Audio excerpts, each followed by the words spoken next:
have to cover up your scars. You're perfect, darling, just the way you are.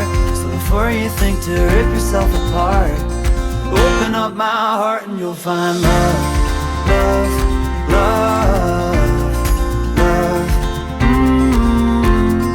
So we finally got the test results back from Aurora's EEG that she did a couple weeks ago. We actually got the test results back about a week ago, but we just been processing it and been trying to just, I don't know, just figure things out, and we're wanting to maybe try CBD oil. But let's start from the very beginning, and here's the phone call of me getting the EEG results. Okay, so EEG came back abnormal. Okay. A couple of things. It showed that her background rhythm was a little bit slow. He's not concerned about that because that fits her diagnosis of her being a little bit developmentally delayed. So the background rhythm is not a concern. That's just her baseline. Okay. What he did see though was she had a few waves of pre-epileptic wave discharges, which are like precursors to seizures. Like they're getting ready to be a seizure, but they don't turn into a seizure. But they're definitely a pattern that shows it could turn into a seizure. And she had quite a few of those on the EEG. Okay. So she has a propensity or a possibility to have outward seizures. Okay. And right now, the patterns that he saw leads him to believe that she has what they call focal epilepsy. As you heard from the phone call, we now have an official diagnosis for Aurora's epilepsy. She suffers from what's called focal epilepsy. And basically what focal epilepsy is its seizures generate from one hemisphere of her brain, which unfortunately is the left hemisphere. So that is what affects your language development, and it also just your overall childhood development. So she was behind on a lot of her just basic motor skills. And then obviously her language has been really behind. So I think that these seizures have played a huge role in all of that. She also has apraxia though, which I get, doesn't help the speech and language development either. So I think a combination of both of those is really what is affecting her in general. So I just hate that.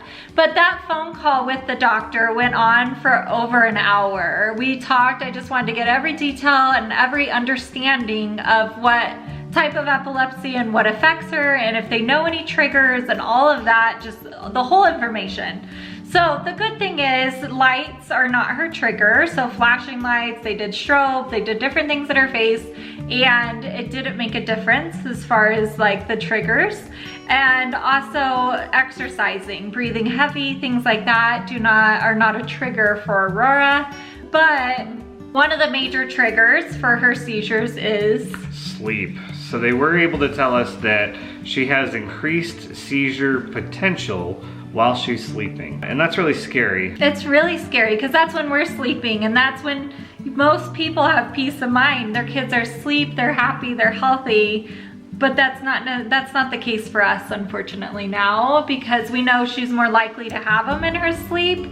It makes us, we sleep on edge, I guess, and so many times, I know this is so bad, but like the moon was like shining in our room the other night, and it was like this blue tint. And I woke up and I looked over at Aurora and I just see like her as like a blue color, and I like had the worst panic attack. And I was like feeling her and like listening to her breathe, and I was like just freaking out. So it definitely doesn't give us peace of mind at sleep time, but I'm glad that we know that information now. So you know better, you can do better kind of thing. And we know to be more cautious at night. So the good news is her seizure medication is working. So basically she's still having seizure activity, and it's spiking up to cause a seizure, and then right before it turns into a seizure, it starts coming back down. So that medication is just kind of a topper where it's not preventing necessarily, but it's preventing it from fully going into a seizure. So and that's the really good news. So Aurora has actually been tonic-clonic seizure-free for almost 2.5 months now. Yeah, which are those big seizures. Which are the big seizures, the ones that she was having when this all started, that we've shown in previous videos. However, she is still having what's called absent seizures. So absent seizures are basically where they just stare off for about 10 seconds or so, and they don't respond, they don't anything, and then they'll come back and then they act normal and go along their day. Actually, the day she had the EEG, I was filming and she had one while I was filming. I didn't understand or know that's what it was until I was reviewing and looking back at the footage, and the doctor was explaining to me exactly what an absent seizure is. And here's the clip of that. Yay, we're all done. You did so good, baby. Aurora, you did so good. The doctor did tell us that they want us to try to figure out how many absent seizures she's having a day and get a log of them, record how often they're happening, so that maybe we need to still adjust her medication more or something to that effect. Okay, so that leads me into our next topic, which is CBD oil. So now we have 6 months of 2 EEGs, comparing them six months apart. The EEGs were almost the exact same. So her condition is not changing, it's not getting any better, though it's not getting worse, which is a good thing. It's just kind of the same as it was 6 months ago. So now that we have kind of that baseline, she's been on medication for 6 months, and we know that there's still absent seizures happening, but not the huge ones. So it's like this whole mixture. Do we do CBD oil? So I'm asking you guys for your help, because I know so many of you have commented that you've tried CBD oil, or that you know somebody that it's really worked for. This has been a hard topic in our house, and a hard thing.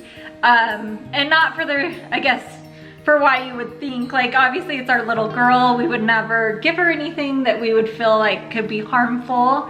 But I had this like stereotype, this picture in my mind. I am like 101,000,000% against drugs. I have seen it destroy families, I've seen it destroy my own siblings, I've seen the worst of drugs and alcohol abuse and all of these different things. So the second that I met Aaron, I was very clear, like, you do drugs, I'm gone. Like, no second chances, no, we'll work it out. Like, I just way against it. And it's just something that's always been there for me. So I have just such a negative thing around drugs. So when medical marijuana started becoming a thing and started getting more popular and going out there, like I was always like, you know, that's really good for cancer patients, that's really good, and they're showing all these positive things with it. But I still had this thing in the back of my mind of, like, I was so against it.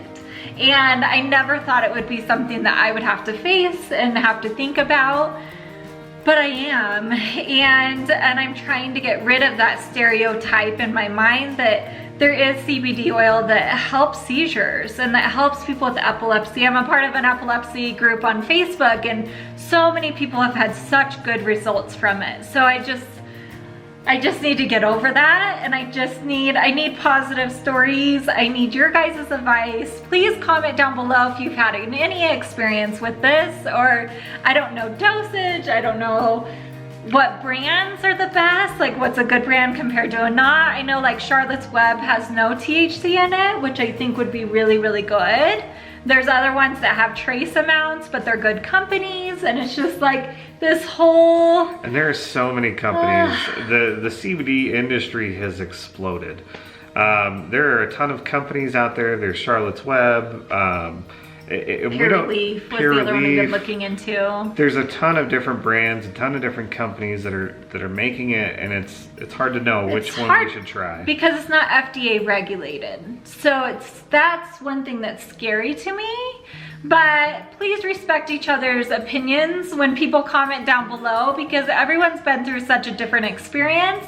And I just want the comments to say really positive, but I generally want your guys' advice in this. And I might be reaching out to a few of you that have really good advice, so that I could maybe talk to you guys on the phone and kind of get some information and some, I don't know, advice on this situation. But I do feel like because she's still having absent seizures and she's still having several of those every day, that I want to try CBD oil to see if we can eliminate that instead of giving her more pharmaceuticals. I just don't want to give her more drugs. I don't want to give her more things in her body that I know it's from, you know, her doctor and a neurologist and all of that, but I don't want to keep adding to her little body and the side effects, and The scary thing is she's now on the middle dose, from my understanding of the current medication. Middle to high dose of her current medication that she's on, oxycarbazepine.